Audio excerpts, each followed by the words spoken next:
ఉషా, రాధపిన్ని నీ దగ్గరికి ఏమైనా వచ్చిందా? అమ్మనా? అమ్మ ఇక్కడికి ఎందుకు వస్తుంది? ఇంట్లో లేదా? ఈ ఇంట్లో లేదు ఉషా. ఎక్కడికి వెళ్ళిందో తెలియడం లేదు. అత్తయ్యకి మామయ్యకి కూడా చెప్పలేదంట. సరే అక్క, నేను ఇప్పుడే బయలుదేరొస్తున్నాను.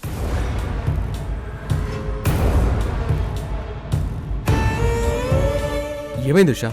ఏం జరిగింది?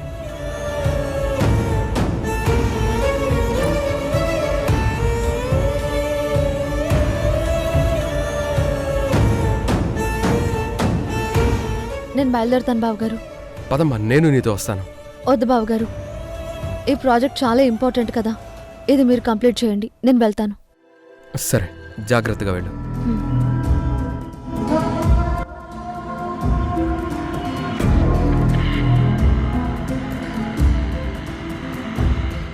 చెప్పండి లాయర్ గారు, కోర్టు వాయిదా గురించి ఏమైనా అప్డేట్ వచ్చిందా? వచ్చింది కిరణ్ గారు. అలాగే ఆ రోజే ఫైనల్ జడ్జిమెంట్ కూడా రావచ్చు. ప్రస్తుతానికి పరిస్థితి మనకు వ్యతిరేకంగా ఉంది కిరణ్ గారు. ఏదైనా అద్భుతం జరిగితే తప్ప మీకు శిక్ష పడకుండా ఆపడం కష్టం. ఇది చెప్దామనే కాల్ చేశాను కిరణ్ గారు. ఉంటాను.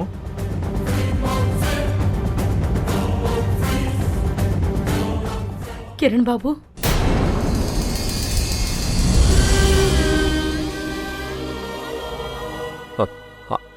అత్తయ్య,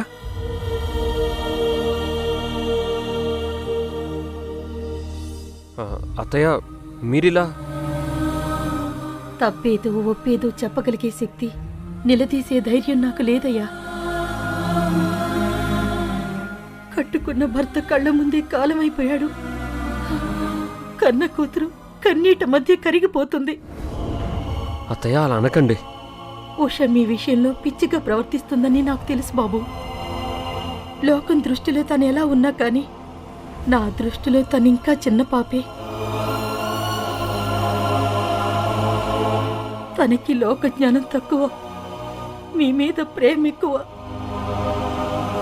ఆ ప్రేమతోనే ఉష పొరపాటు చేసిన ఆవేశంలో తను ఏమన్నా దాన్ని మన్నిస్తారు కదా. తప్పు జరిగింది అంటే అది నా వల్లే తప్ప ఉష వల్ల కాదు. అసలు ఉష ఏ తప్పు చేయలేదు. నిజం తెలిసిన వాళ్ళు నిలదీస్తారు, ధర్మం తెలిసిన వాళ్ళు భరిస్తారు. ఉష భరిస్తోంది. ఉషకి నేను చేసిన అన్యాయానికి నేను తన నిజాయితీ ముందు దోషిలా నిలబడ్డాను. కానీ బాబు, రేపు కోర్టు తీర్పుతో మీ జీవితం రోడ్డున పడితే? కోర్టు ఇచ్చేది తీర్పు మాత్రమే అత్తయ్య. ఆ దేవుడు చేసేది న్యాయం. తనని మన్నించమని మీరు నన్ను అడగడం కాదు. తనని అర్థం చేసుకోలేకపోయినందుకు నేనే మిమ్మల్ని క్షమాపణ అడగాలి. తప్పు నాది. నేను తీసుకొచ్చిన ఈ పరిస్థితులది. మీ మాటలు వింటుంటే నా గుండెల్లో భారం దిగిపోయినట్టుంది బాబు. అమ్మా అమ్మా అమ్మా,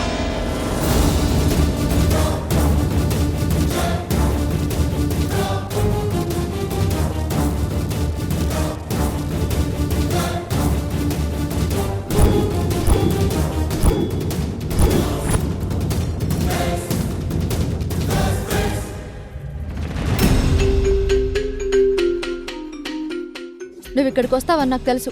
పద, ఇంటికి వెళ్దాం. ఉషా, నేను చెప్పేది విను. మీరు చెప్పడానికి నేను వినడానికి ఏం మిగల్లేదు. తప్పంతా నాదే ఉషా. నీ మీద పడుతున్న ప్రతి నిందకి నేనే కారణం. కానీ ఇంకెప్పుడు ఇలా జరగకుండా చూసుకుంటాను. ఒక్కసారి నన్ను నమ్ము ఉషా. మిమ్మల్ని నమ్మాలా? మీరు నాకు నమ్మకం మీద ఉన్న నమ్మకాన్ని చంపేశారు. నా ఆత్మగౌరవాన్ని చంపేశారు. ఇంకా మిమ్మల్ని ఎలా నమ్మాలి? ఎందుకు నమ్మాలి? ఒక్కసారి నా కళ్ళల్లోకి చూడు. నా కళ్ళల్లో నీ మీదున్న ప్రేమ కనిపిస్తుంది. లేదు, ఆ కళ్ళల్లో నాకు నా తండ్రి చావుకు కారణమైన పాపం మాత్రమే కనిపిస్తుంది.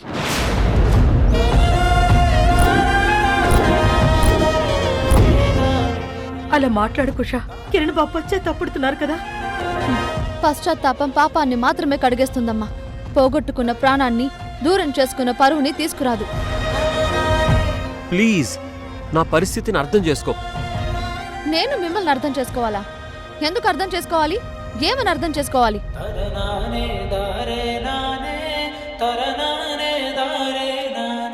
చెప్పండి, ఏమని అర్థం చేసుకోవాలి మిమ్మల్ని? ఒకప్పుడు మిమ్మల్ని దైవంలా చూశాను, కానీ ఇప్పుడు మిమ్మల్ని చూడాలంటేనే భయం వేస్తోంది.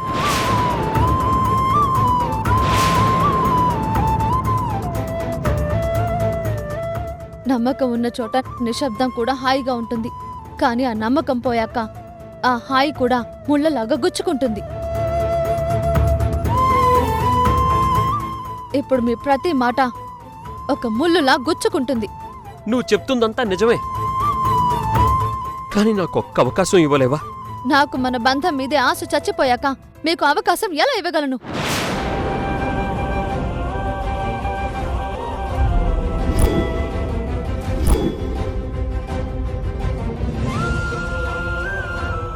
పదమ్మా. ఉషా, నా మాట విను.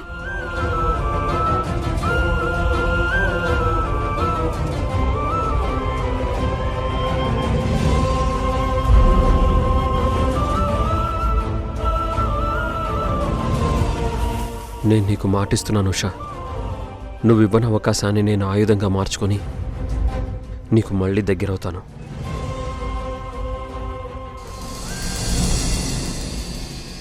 సంజయ్, ఉష ఇది రాధదిని గురించి ఏమైనా ఆచూకీ తెలిసిందా? అదేంటమ్మా, ఉషా ఇంకా ఇక్కడికి రాలేదా?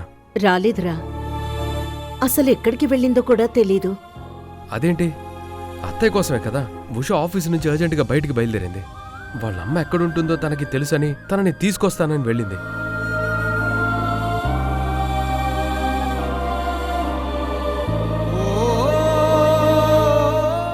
అసలు ఈ ఇంట్లో ఏం జరుగుతుందో నాకు అర్థం కావట్లేదు.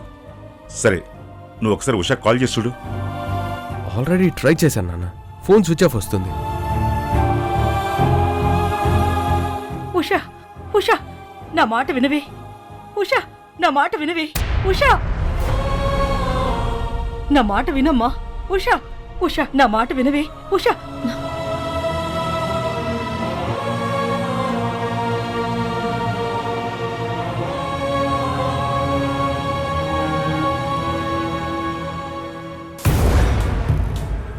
వదినా, ఎక్కడికి వెళ్ళారు?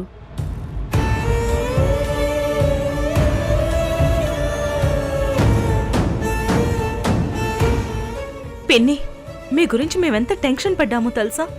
ఎక్కడికి వెళ్ళారు మీరు?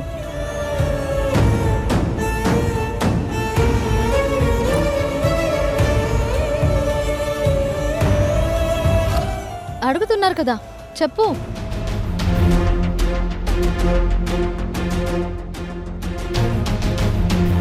ఎందుకు వాళ్ళ ఇంటికి వెళ్ళావో చెప్పమ్మా.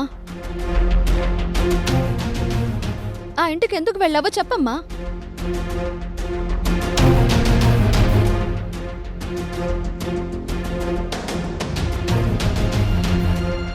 చెప్పమ్మా, అసలు అక్కడికి ఎందుకు వెళ్ళావు?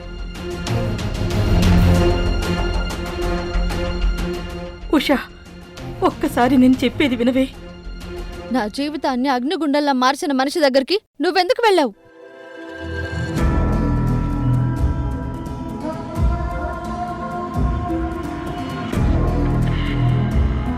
నా కళ్ళకు గంతలు కట్టి చీకట్లోకి నెట్టేసిన మనిషి దగ్గరికి నువ్వెందుకు వెళ్ళావు?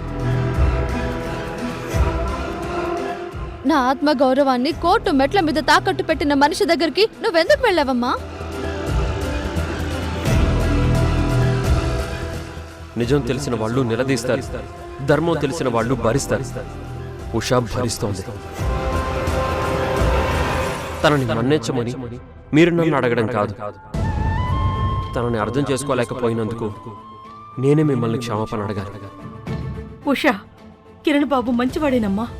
తప్పు తనదేనని ఒప్పుకుంటున్నాడు.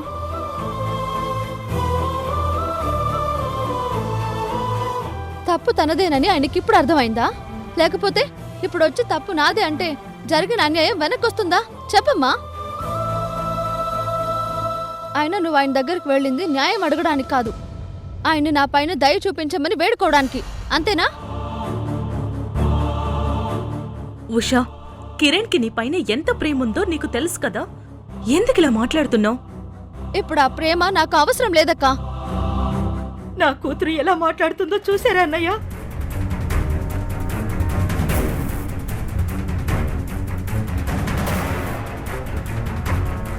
ఆడపిల్లకి ఆత్మగౌరవం ఉండాలి కానీ అది అహంకారంగా మారకూడదు.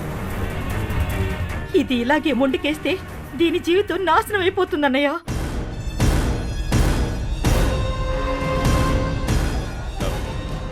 అలా అనకమ్మా. అనక ఏం చేయమంటావన్నయ్య? ఈ రోజు ఇది చేస్తున్న మొండితనం చూస్తుంటే పైలోకుల్లో ఉన్న మీ స్నేహితుడి ఆత్మ కుమిలిపోతుందన్నయ్య.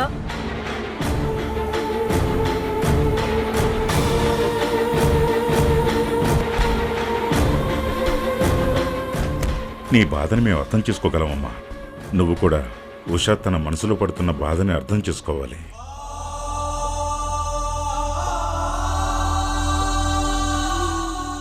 అవునదినా, మీరొకసారి ఉష పరిస్థితిలో ఉండి ఆలోచించండి.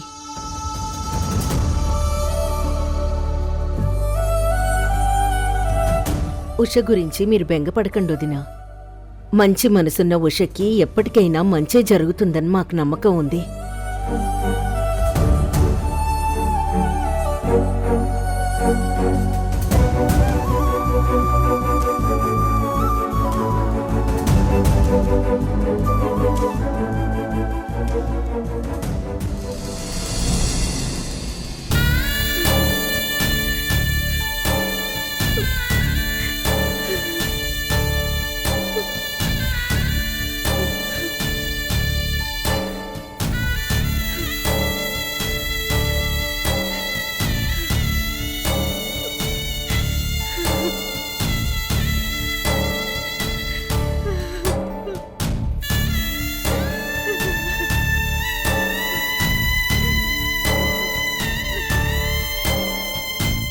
అమ్మా,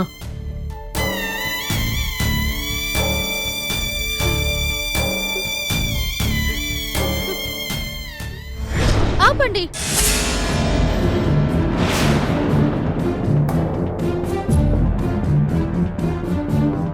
మా అమ్మ మెడలో ఉన్న మా నాన్న కట్టిన తాళిని తీసేయకండి.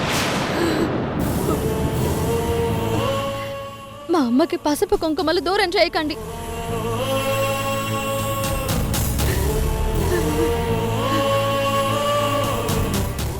ఉషా, అలా అనకూడదు.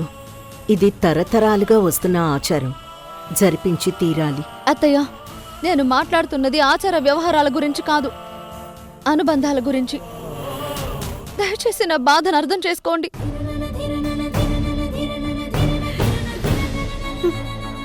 ఆ పసుపు కుంకుమలు, ఆ తాళి బొట్టు మా నాన్న మా అమ్మకిచ్చిన జ్ఞాపకాలు.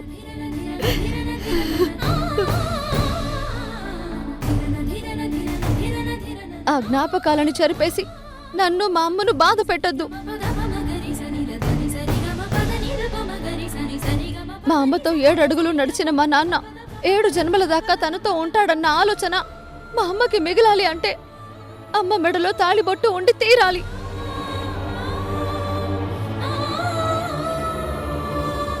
తాళి తీసిన వేదన భరిస్తున్న నాకు అది ఎంత భారమో తెలుసు.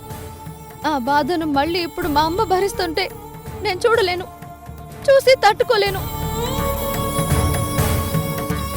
అందుకే ఈ కార్యక్రమాన్ని వెంటనే ఆపేయండి. ఉషా, పిచ్చిగాని పట్టిందా నీకు?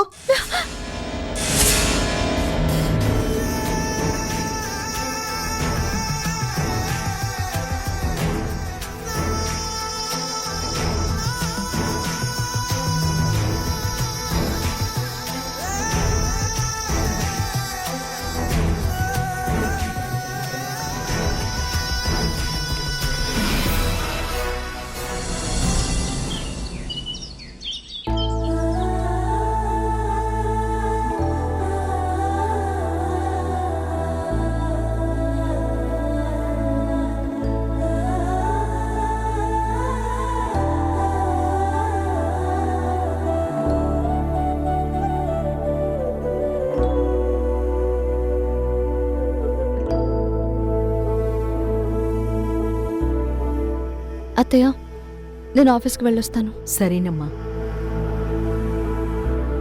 ఉషా,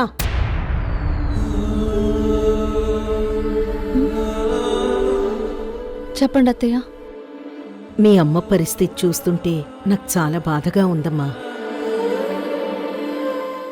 ఎందుకంటే ఆచారం ప్రకారం 11వ రోజున తనని వితంతువుగా చేసే కార్యక్రమం పూర్తి చేయాలి. తను ఆ బాధను తట్టుకోవడం కష్టం. అందుకే నువ్వొకసారి తన్ని మానసికంగా ప్రిపేర్ చేయాలి.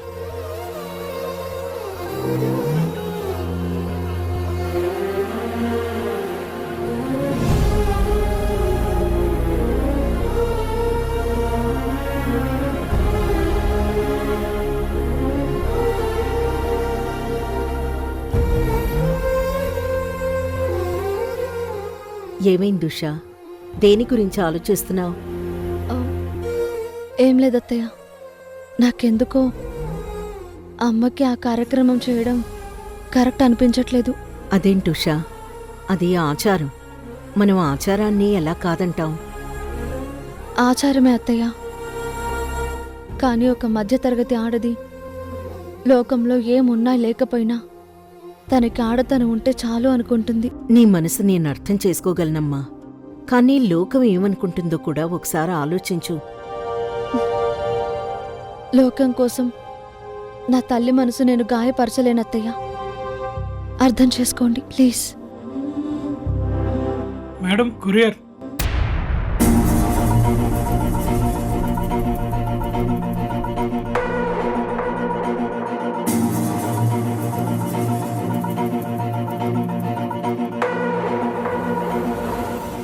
Thank you madam.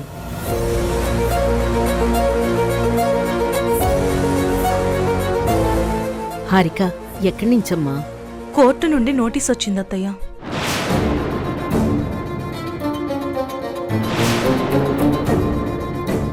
కోర్టు నుంచి నోటీసా? ఉషా, ఏముందో ఒకసారి ఓపెన్ చేసి చూడమ్మా.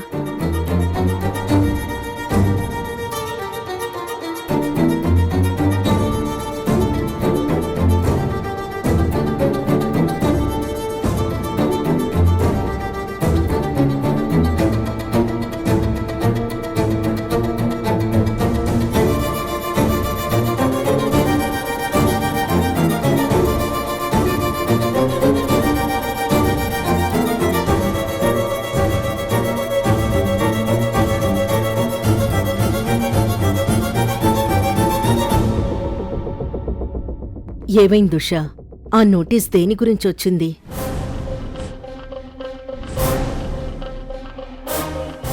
ఈసారి సాక్షులుగా మీరు నేను మాత్రమే కాదత్తయ్య, మావయ్య గారిని కూడా రమ్మని కోర్టు నుంచి నోటీస్ వచ్చింది.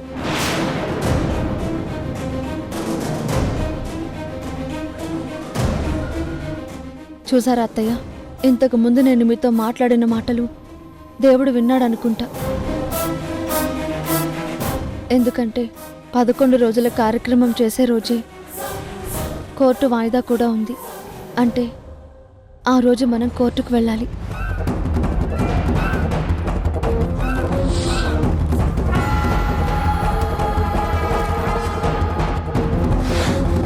వస్తానత్తయ్య.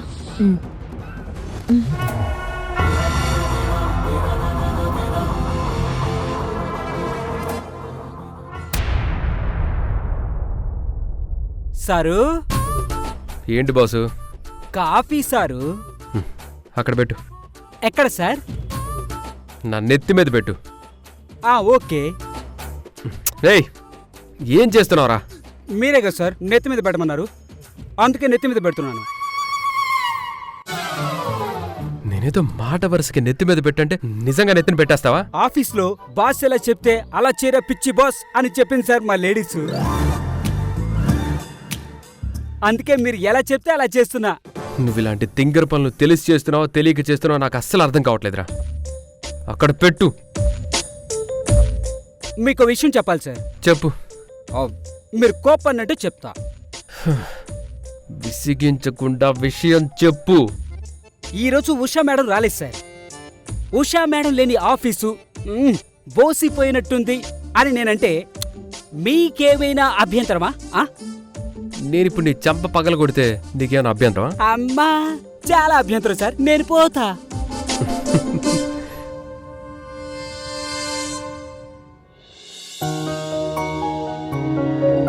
హాయ్ రా సంజయ్. హే ప్రభు, అరే వాట్ ఏ సర్ప్రైజ్. రా కూర్చో. ఏంట్రా విశేషం? చెప్పా చేయకుండా డైరెక్ట్గా ఆఫీస్కి వచ్చేసాం. ఏంట్రా, ఫ్రెండ్ని కలవడానికి కూడా అపాయింట్మెంట్ తీసుకొని రావాలా? చెప్పు, బయటికి వెళ్ళి అపాయింట్మెంట్ తీసుకొని వస్తాను. రే, అప్పటికి ఇప్పటికి నువ్వేం మారలేదురా. అదే ఉత్సాహం, అదే సరదా. నేను మారనురా, ఎందుకంటే నేను ప్రభుని కదా. నీ బిజీలో కూడా నన్ను వెతుక్కుంటూ ఇక్కడ దాకా వచ్చావంటే ఖచ్చితంగా ఏదో విశేషం అయి ఉంటుంది. ఏంట్రా అది? అవునరా, విశేషమే. ఆ విశేషానికి నేను ఆహ్వానించాలనే నిన్ను వెతుక్కుంటూ వచ్చాను. ఏంట్రా అది? మా అబ్బాయి బర్త్డే పార్టీకి నేను ఇన్వైట్ చేయడానికి వచ్చాను. అలాగే అన్నయ్య. రే ప్రభు, వీడు నా తమ్ముడు తరుణ్. రే తరుణ్, నా friend Prabhu. Hi Tarun, nice to meet you. Hi. Murari నీ కొడుకు. తన నీ నుంచి ఎవ్వరూ వేరు చేయలేరు. మురారిని చూసిన ప్రతిసారి తనతో నాకేదో తెలియని బంధం ఉన్నట్టు అనిపిస్తోంది.